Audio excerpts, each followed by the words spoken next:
PBA D-League naman nagpamalas ng lakas sa pagsisimula ng kanilang kampanya sa season-ending PBA D-League Foundation Cup ang Team Batangas. Para sa detalye, narito ang report ni Meg Siozon.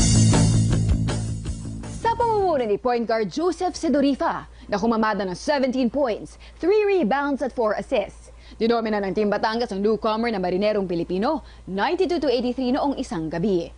Bukod kay Sedorifa, kuminang rin para sa Batanggenyo si Cedric Di Hoya na pumukol naman ng 14 markers at nag-issue ng 4 na assists. Hinawakan ng Eric Gonzalez steered ball club ang 15 puntos na bentahe sa unang bahagi ng 4th and final period. At mula dito ay hindi na nakaporma pa ang kalaban.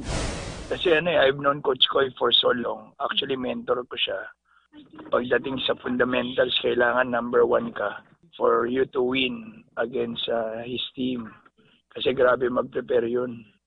Grabe mag-anticipate. So sabi ko sa mga bata, ang i-focus nyo lagi yung sarili natin bakod. Don't mind about other teams. What's more important is us playing together and improving together.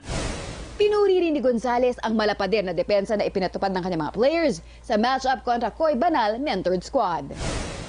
Yung nakita ko lang talaga, naglalaro sila with parang hesitation yung mga players namin. Nakilala na nila ako kung paano ko gusto patakbuhin yung depensa, offensively, ganun. Siguro malaking bagay yung talagang medyo naka-invest kami last conference. Yung laging tinitingnan ko. Ang susunod na makakatapat ng Team Batangas ay ang Wags Basketball Couriers sa Martes. Meg Siozon, PTV Sports.